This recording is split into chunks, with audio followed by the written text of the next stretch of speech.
នៅក្បែរជើងភ្នំមួយដែលមានដើមឈើដុះធំធំត្រឈឹងត្រឈៃមានភូមិមួយឈ្មោះថាភូមិសុកសាន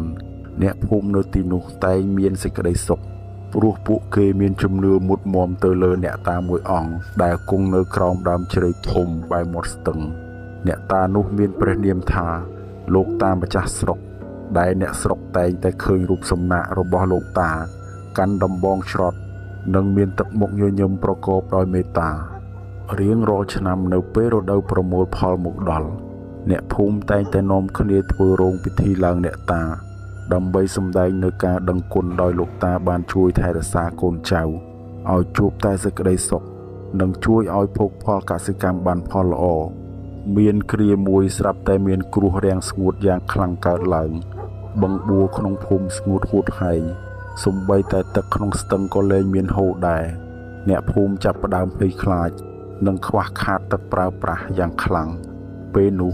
បុរសចំណាស់ម្នាក់ដែលជាអ្នកថែរក្សារោងអ្នកតាបានបបួលអ្នកភូមិឲ្យមកជុំគ្នារៀបចំស្លាធម៌បាយសីនិងក្រមារបស់របរដែលលោកតាចូលចិត្តដើម្បីធ្វើពិធីបួងសួងសុំទឹកភ្លៀងក្នុងយប់ដែលគេធ្វើពិធីបួងសួងនោះ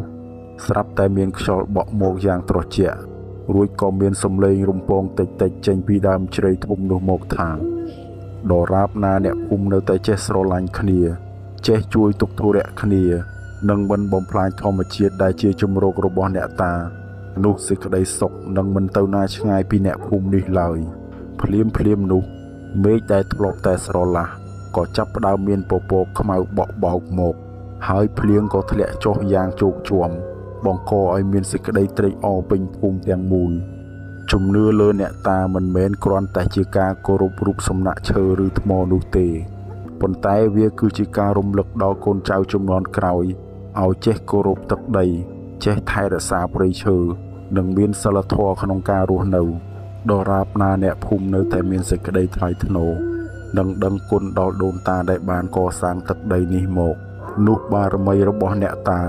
នឹងនៅតែបន្តស្ថិតស្ថេរคุ้មគ្រងនិងផ្ដល់សេចក្តីសុខសាន្តដល់ពួកគេជារៀងរហូតតទៅភាពស្ងប់ស្ងាត់នៅក្រោមដើមឈើធំនិងក្លិនធូបដែលហុយភាយចេញពីរោងអ្នកតាបានคล้ายជាសញ្ញានៃក្តីសង្ឃឹមនិងជាបង្អែកផ្លូវចិត្តដ៏រឹងមាំសម្រាប់អ្នកភូមិគ្រប់រូប